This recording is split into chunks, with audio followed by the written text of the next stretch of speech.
भूतिया हॉस्टल एक अनसुलझी दास्तां। दोस्तों, ये स्टोरी एक रियल स्टोरी पे बेस्ड है जो कि एक भूतिया हॉस्टल का है। तो चलिए इस स्टोरी को हम सब शुरू करते हैं। इसका पहला भाग है कॉलेज लाइफ की शुरुआत। राहुल, अजय, समीर और विक्रम चारों दोस्त थे और चारों ने एक ही इंजीनियरिंग कॉलेज में एडमिशन भी लिया। नया शहर था, नई दोस्ती और हॉस्टल की नई जिंदगी उनके लिए एक रोमांचक अनुभव था। कॉलेज में उनकी दिनचर्या आम छात्रों जैसी ही थी। सुबह जल्दी उठना, क्लास जाना, प्रोफेसरों की बातें सुनना, फिर कैंटीन में बैठकर गप्पे मारना। उनके कुछ प्रोफेसर काफ़ी सख्त थे, खासकर प्रोफेसर मिश्रा, जो हमेशा अनुशासन पर जोर दिया करते थे। लेकिन प्रोफेसर अरोड़ा बहुत ही नरम दिल इंसान थे। वे छात्रों को न सिर्फ पढ़ाई बल्कि जिंदगी के सबक भी सिखाते थे कि जिंदगी कैसे जिया जाता है, जिंदगी का असली मायने क्या है। वे लोग ऐसे ही अपनी हॉस्टल और कॉलेज लाइफ एंजॉय कर रहे थे। वे सब दोस्त हॉस्टल में थे जब हॉस्टल का माहौल हमेशा हलचल भरा रहता था। दिन में क्लास के बाद सभी दोस्त हॉस्टल के कॉमन एरिया में मिलते थे, वीडियो गेम खेलते, मस्ती करते और रात को अक्सर छत पर बैठकर गहरे मुद्दों पर चर्चा किया करते या मस्ती किया करते। राहुल सबसे ज़्यादा पढ़ाकू था, जबकि विक्रम हमेशा मस्ती और एडवेंचर के लिए तैयार रहता था। समीर थोड़ा गंभीर स्वभाव का था, लेकिन अजय को हर चीज को चैलेंज रूप में लेना मजा आता था। इन्हीं दोस्तों के बीच हॉस्टल की रहस्यमयी कहानियां अक्सर चर्चा का विषय बना रहती थी। वार्डन श्रीवास्तव सर ने एक दिन सभी छात्रों को चेतावनी दी थी कि तीसरी मंजिल के आखिरी कमरे में भूलकर भी मत जाना, वहां कुछ अजीब घटनाएं होती रहती हैं। लेकिन यह सुनते ही अजय और विक्रम की जिज्ञासा और बढ़ गई। आप सबको तो पता है कि जब हम सब नौजवान रहते हैं तो एडवेंचर और ऐसी चीज़ों में हमारी जिज्ञासा सबसे ज़्यादा होती है, और ऐसा ही कुछ हाल अजय और विक्रम का था। वे सब एक तो घर से दूर कॉलेज और हॉस्टल में रह रहे थे। वहाँ का माहौल और उनको नई नई चीज़ों में जिज्ञासा और बढ़ती जा रही थी। ऐसे ही दिन बीतता गया। परिवार की यादें और मानसिक दबाव, ये है तीसरा पार्ट। हॉस्टल के मस्ती के बीच कभी कभी इन छात्रों को अपने परिवार की याद भी आ जाया करती थी। अजय की माँ उससे रोज कॉल पर बात करती और हमेशा कहती थी कि बेटा, अपना ख्याल रखना, अच्छे लोगों की संगत में रहना और किसी मुसीबत में मत पड़ जाना। लेकिन अजय को चैलेंज लेने में बहुत मजा आता था और हॉस्टल की डरावनी कहानियों ने उसे बेचैन कर दिया था, जैसे वो उसको बुला रही हो। ऐसे ही दिन बीता। दिन बीता और एक दिन रात के खाने के बाद चारों दोस्त अपने कमरे में इकट्ठा हुए। समीर ने हॉस्टल की डरावनी कहानियों के बारे में पूछा। विक्रम ने बताया कि कुछ साल पहले एक लड़की ने तीसरी मंजिल के आखिरी कमरा में खुद को खत्म कर दिया था। कहा जाता है कि वो लड़की पढ़ाई के दबाव में थी और परीक्षा में फेल होने से डर रही थी। राहुल को यह सब कहानियां मजाक लग रही थी। यार, यह सब अफवाहें हैं, कोई भूत वूत नहीं होता। तभी विक्रम ने शर्त लगा दी,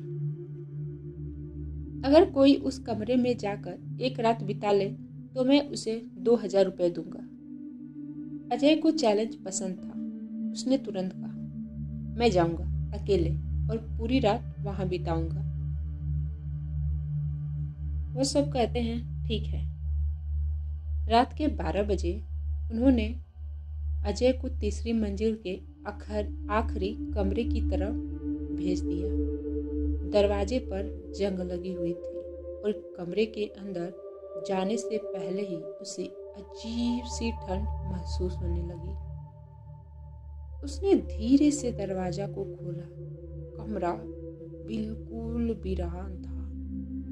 अंदर घुसते ही उसे ऐसा लगा जैसे कोई उसे देख रहा हो। उसने अपने मोबाइल का फ्लैशलाइट ऑन किया। कमरे में एक पुराना लकड़ी का पलंग था जिस पर धूल जमी थी। दीवारों पर अजीब से निशान बने थे, जैसे किसी ने नाखून से उसको खरोंचा हो। एक कोने में एक पुरानी टेबल रखी हुई थी जिस पर एक टूटा हुआ शीशा पड़ा था और वो धूल से जम गया था। ऑब्वियसली ये कमरा कई सालों से बंद था, तो ऐसा होना लाजमी ही था। अचानक हवा के झोंके से दरवाजा जोर से धड़ाम की आवाज से बंद हो गया। उसको थोड़ा सा डर तो लगा इस तरह की घटनाओं से। अजय ने कमरे के अंदर फिर इधर उधर देखने की कोशिश की। तभी उसे ऐसा महसूस हुआ जैसे कोई उसके पास से अभी गुजरा हो। उसका दिल जोर जोर से धड़कने लगा। उसने अपनी घड़ी देखी। रात के 1 बज रहे थे। तभी दीवार पर टंगी एक पुरानी घड़ी अपने आप चलने लगी। टिक टिक टिक टिक। वो घड़ी पहले बंद थी क्योंकि उस कमरे में कोई आता जाता नहीं था। किसी प्रकार का उसमें साफ सफाई नहीं होती थी, तो कोई घड़ी इतने सालों से कैसे चल सकती है। और अचानक चलना उसको अंदर से डरा दिया। अजय की सांसें तेज होने लगी। उसने हिम्मत करके टेबल पर रखे पुराने कागजों को देखा। उन पर किसी ने खून से कुछ लिखा हुआ था। तुम यहाँ क्यों आए? ये मेरा कमरा है। उसने जैसे ही ये देखा, उसका जैसे कुछ सोचने समझने की पूरा क्षमता ही खत्म हो चुका था। ऐसे ही रात के 2 बजे अचानक दरवाजे पर दस्तक होने लगी। टक टक टक। वह धीरे धीरे दरवाजे के पास गया। जैसे ही उसने झांका, उसे एक काली परछाई भागती हुई दिखी। अब उसे डर और लगने लगा। उसको घबराहट होने लगी। अचानक कमरे में रखा शीशा अपने आप गिरकर टूट गया। उसे लगा जैसे कोई उसके पीछे खड़ा हो। उसने धीरे से पलटकर देखा। एक लड़की सफेद कपड़ों में कोने में खड़ी थी।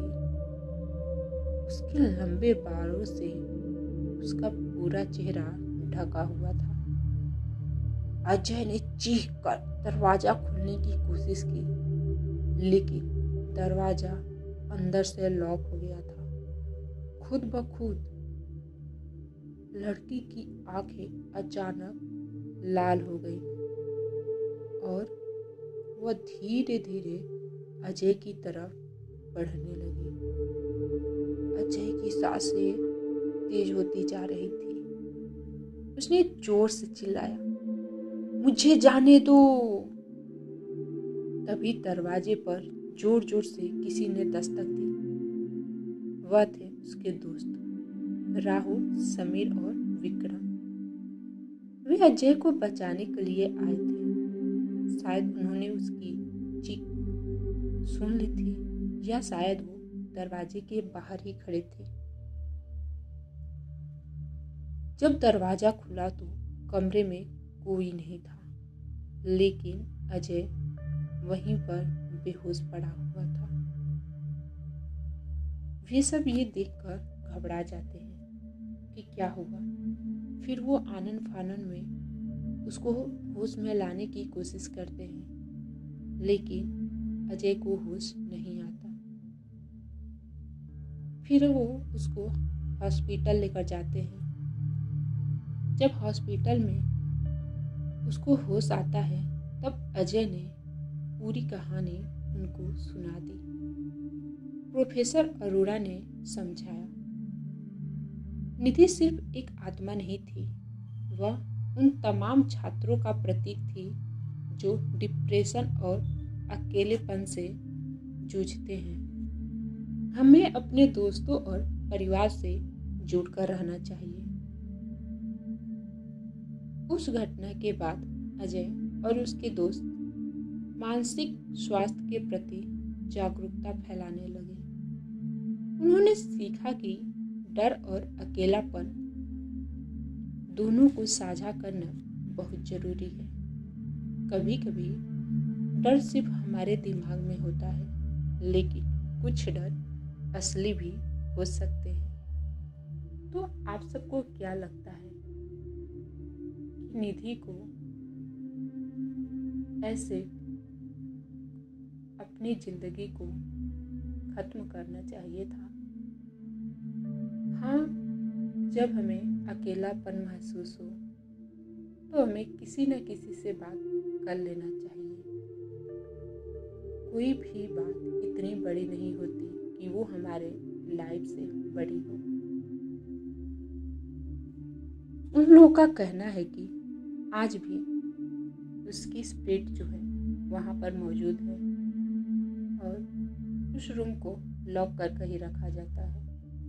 वह हॉस्टल अभी भी वैसे ही चल रहा है, बच्चे आते हैं जाते हैं। उसके बाद से अजय और उसके दोस्तों ने उस हॉस्टल को तो छोड़ दिया, बट अब तक पता नहीं कितने बच्चे गए होंगे, किनके साथ क्या हुआ होगा ये किसी को नहीं पता। लेकिन अजय इसके बाद से एक सीख तो ले लिया था कि वो कभी भी ऐसे एडवेंचर नहीं करेगा और कभी भी किसी बात को लेकर इतना टेंशन नहीं लेगा कि उसको ऐसा कदम उठाना पड़े। तो दोस्तों, आप सबको क्या लगता है कि क्या ये सही था? आप सब अपना राय देना मत भूलिएगा। अगर आप सबके पास भी कोई अपनी ऐसी रियल लाइफ स्टोरी हो तो प्लीज़ आप सब मेरे ईमेल आईडी पर शेयर कर दीजिएगा। उसको मैं डिस्क्रिप्शन में ऐड कर दूँगी।